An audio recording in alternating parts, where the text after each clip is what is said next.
शब बारात में नफल नमाज की नीयत कैसे करें और नफल नमाज कैसे पढ़ें, कब पढ़ें। तो देखिए, शब बारात जो है वो मगरिब की नमाज के बाद से शब बारात शुरू हो जाती है और फजर का वक्त शुरू होने तक शब बारात रहती है। तो इस पूरी रात में आप जब चाहें, जब आपको आसानी हो, आप इबादत कर सकते हैं। और इबादत आप कोई सी भी कर सकते हैं। नफल नमाज़ें पढ़ सकते हैं, इसी तरह से कुरान मजीद की तिलावत कर सकते हैं, दुआ, ज़िक्र व अस्कार, तस्बीह, इस्तिग़फ़ार, जो भी चाहें आप वो कर सकते हैं। सारा का सारा ये काम इबादत में शामिल होता है। अब सवाल ये आता है कि नफल नमाज की नीयत कैसे करें, और 4-4 रकात करके पढ़ें या 2-2 रकात करके पढ़ें। तो देखिए, नफल नमाज जो है आप इसको 2-2 रकात करके पढ़ें। पहले 2 रकात, फिर 2 रकात, फिर 2 रकात।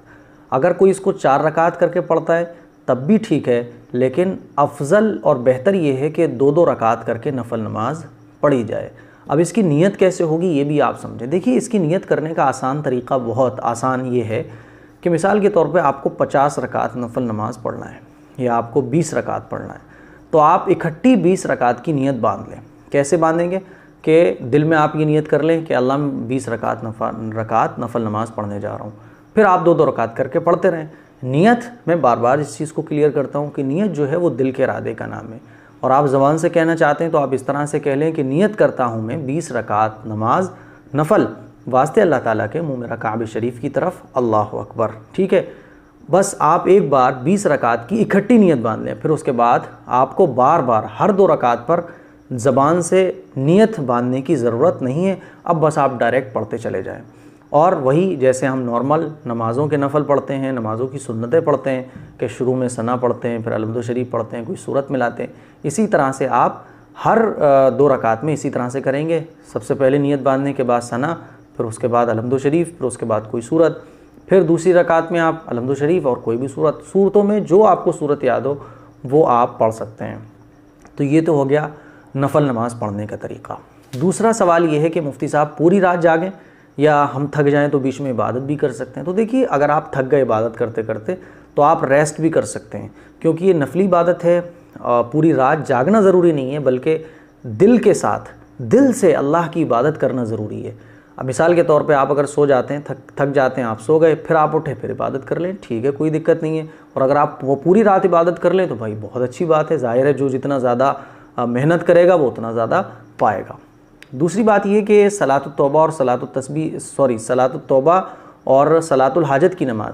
तो देखिए, सलातुत तौबा ये भी 2 रकात नफल पढ़े जाते हैं, सलातुल हाजत ये भी 2 रकात नमाज नफल पढ़े जाते हैं, और दोनों नमाज़ों के पढ़ने का तरीक़ा भी सेम है। यानी आप नियत बांधें और जैसे आम तौर पर हम नफल पढ़ते हैं, नमाज़ों के नफल पढ़ते हैं, सेम ऐसे ही ये भी 2 रकात नमाज सलातुल हाजत और सलातुत तौबा पढ़ी जाएगी। सलातुत तौबा का मतलब होता है गुनाहों से माफ़ी की नमाज। तो आप 2 रकात नमाज पढ़ने के बाद अल्लाह से अपने गुनाहों की माफ़ी मांगें। छोटे बड़े जितने भी गुनाह ए अल्लाह मुझसे हुए उसको माफ़ फरमा दे। तो इस नमाज के पढ़ने से जितने भी गुनाह होते हैं वो माफ़ हो जाते हैं। सलातुल हाजत ज़रूरत की नमाज, ए अल्लाह मुझे रिश्ते की ज़रूरत है, मुझे रोज़ी की ज़रूरत है, मुझे कारोबार की ज़रूरत है, जो भी आपको ज़रूरत है, इस नमाज को पढ़ने के बाद आप इस नमाज को पढ़ने के बाद आप दुआ अपनी मांग सकते हैं, जो भी आपको ज़रूरत है। तो ये नफल नमाज पढ़ने के तरीक़े मैंने आपको बता दिए। बेटर जो वक्त है वो तहज्जुद का वक्त है। हम इस रात में अगर नफल नमाज ना भी पढ़ पाएँ तो तहज्जुद ज़रूर पढ़ें। तहज्जुद का वक्त बहुत अज़ीम शान वक्त होता है। फिर इस रात में अगर तहज्जुद का वक्त आ जाए तो ज़ाहिर है उसकी अहमियत बढ़ जाती है। तो ये मसला था नफल नमाज पढ़ने का कि नफल नमाज कैसे पढ़ें, कितनी रकात पढ़ें, ये मैंने आपको क्लियर कर दिया है। उम्मीद है कि मसला आपके क्लियर हो गया होगा। इसको शेयर ज़रूर करें, दूसरे मुसलमानों तक पहुँचाएँ। नफल नमाज पढ़ने के बारे में जो कन्फ्यूज़न है वो सबकी क्लियर हो सके। अस्सलामु अलैकुम व रहमतुल्लाहि व बरकातुहू।